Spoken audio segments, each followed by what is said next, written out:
नमस्कार मित्रों, मैं डॉक्टर महावीर व्यास मेरे इस YouTube चैनल में आप सभी का स्वागत करता हूं।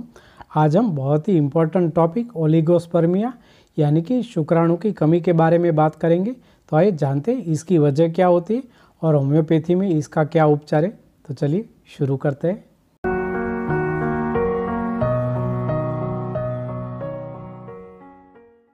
मित्रों, क्या आप जानते हैं कि जो टोटल स्टेरिलिटी के केस होते हैं यानी कि जो निसंतान दंपत्ति होते उसमें से 15% जो केसेस होते वो ओलिगोस्पर्मिया के कारण होते।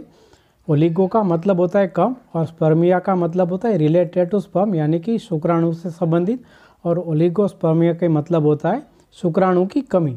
इसको 3 कैटेगरी में बांटा जाता है। जो सबसे फर्स्ट कैटेगरी, अगर 15 मिलियन पर ml से कम शुक्राणु है तो इसको माइल्ड ओलिगोस्पर्मिया बोलते। अगर 10 से 15 के बीच में है तो इसको मॉडरेट बोलते, और अगर 5 से भी कम है तो इसको सीवियर ओलिगोस्पर्मिया माना जाएगा। ओलिगोस्पर्मिया के 2 टाइप्स होते हैं। फर्स्ट होता है ऑब्स्ट्रक्टिव और दूसरा होता है नॉन ऑब्स्ट्रक्टिव। जो फर्स्ट टाइप होता है यानी कि ऑब्स्ट्रक्टिव ओलिगोस्पर्मिया, इसमें शुक्राणु टेस्टिस में प्रॉपर बनते तो है, लेकिन जो नली होती है वो उसको पूरा सेमिनल वेजाइकल तक पहुंचा नहीं पाती, यानी कि कहीं अगर डक्ट में ऑब्स्ट्रक्शन है तो इसको ऑब्स्ट्रक्टिव ओलिगोस्पर्मिया बोलते हैं। और दूसरा होता है नॉन ऑब्स्ट्रक्टिव।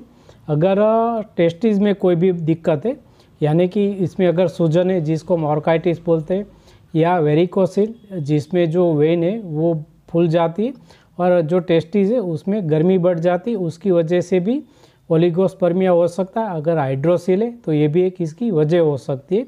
तो जो नॉन ऑब्स्ट्रक्टिव ओलिगोस्पर्मिया है उसका पूरा निदान करके उसके हिसाब से इसकी ट्रीटमेंट करनी चाहिए।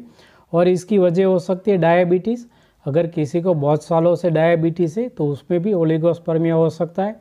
अगर किसी को बहुत ज़्यादा स्मोकिंग की आदत है तो भी ये हो सकता है। और अगर कोई बहुत ज़्यादा ड्रग्स यानी कि जो एलोपैथिक दवाएँ उसके ऊपर है लंबे समय से, तो ये भी इसकी वजह हो सकती है। और किसी ने अगर कोई डायग्नोसिस के लिए बहुत ही ज़्यादा रेडिएशन करवाया है तो भी ये हो सकता है। और इसके अलावा ओबेसिटी यानी कि मोटापा इसकी एक वजह हो सकती है। अगर शुक्राणु की कमी, तो ये जानने का तरीका है सीमेन एनालिसिस। अगर इसमें जो काउंट है वो कम मिले तो आपको ओलिगोस्पर्मिया हो सकता है। और दूसरा है टेस्टोस्टेरोन लेवल। इससे भी आपका जो हार्मोन है इसके लेवल का पता चलता है। जो ओलिगोस्पर्मिया है इसमें एलोपैथी में इसका कोई स्पेसिफिक ट्रीटमेंट नहीं होता।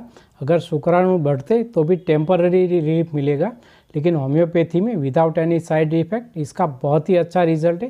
तो आइए इसकी कुछ होम्योपैथिक मेडिसिन के बारे में बात करते हैं। मित्रों, होम्योपैथिक मेडिसिन से जो स्पर्म है इसकी क्वालिटी और काउंट्स दोनों में बहुत ही अच्छा रिलीफ मिलता है। इसकी फर्स्ट होम्योपैथिक मेडिसिन है एक्सरे 200। अगर किसी को बहुत ही ज़्यादा रेडिएशन या एलोपैथिक ड्रग्स की वजह से ओलिगोस्पर्मिया का प्रॉब्लम हुआ है तो एक्सरे 200 पोटेंसी में हफ्ते में एक बार लेने से इसकी साइड इफ़ेक्ट्स है वो चली जाएगी और काउंट्स में बहुत ही ज़्यादा इम्प्रूवमेंट मिलेगा। दूसरी मेडिसिन है एग्नस कास्टस क्यू यानी कि एग्नस कास्टस का मदर टिंचर। ये जो मेडिसिन है उसमें जो पुरुष होता है उसको वीकनेस की वजह से चाहती इच्छा बिल्कुल नहीं होती, इरेक्शन भी नहीं होता और स्पर्म काउंट बहुत ही लो हो जाता है। तो जिसको बिल्कुल ही सेक्सुअल डिज़ायर नहीं होती, वीकनेस रहती है और इरेक्शन भी नहीं हो पाता, और इसके साथ अगर ओलिगोस्पर्मिया है तो एग्नस कास्टस का मदर टिंचर 13 बूंदे दिन में 3 बार आधे कप गुनगुने पानी के साथ लेना चाहिए। और इसकी थर्ड होम्योपैथिक मेडिसिन है स्टेफिसेग्रिया 200। जो स्टेफिसेग्रिया है इसमें अगर किसी पुरुष ने बहुत ही ज़्यादा हस्तमैथुन किया है या ओवर सेक्शुअल थॉट्स उसको आते तो ऐसी अगर वजह तो स्टेफिसेग्रिया 200 पोटेंसी में हफ्ते में एक बार लेना चाहिए। और इसकी फोर्थ होम्योपैथिक मेडिसिन है दामियाना क्यू यानी कि दामियाना का मदर टिंचर। ये बहुत ही अच्छा सेक्सुअल टॉनिक है और इसके साथ ये टेस्टोस्टेरोन हार्मोन का लेवल भी बढ़ाता है और शुक्राणु की संख्या बढ़ाता है। इरेक्शन में भी ये काफ़ी यूज़फुल है। तो अगर इस प्रकार का आपको प्रॉब्लम है तो दामियाना का मदर टिंचर 15 बूंदे दिन में 3 बार आधे कप गुनगुने पानी के साथ लेना चाहिए और लंबे टाइम तक इसको आप ले सकते हैं और ये बहुत ही अच्छा रिजल्ट देती है। और इसकी लास्ट होम्योपैथिक मेडिसिन है ट्रिब्यूलस टेरेट्रिस क्यू यानी कि ट्रिब्यूलस का मदर टिंचर। अगर किसी को ओलिगोस्पर्मिया के साथ प्रोस्टेटिक इश्यू है, यानी कि प्रोस्टेट में से चिकनाहट निकलती रहती है, बार बार यूरिन करने जाना पड़ता है और साथ में और भी यूरिनरी सिम्टम है, तो ट्रिब्यूलस का मदर टिंचर 10 बूंदे दिन में 3 बार लेना चाहिए।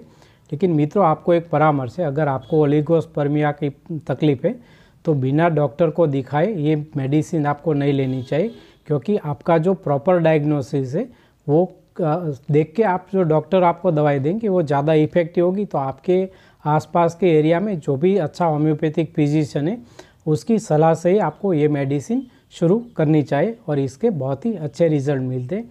उम्मीद है ये आपको जानकारी पसंद आई होगी। Please subscribe my channel and press the bell icon. नमस्कार, जय हिंद।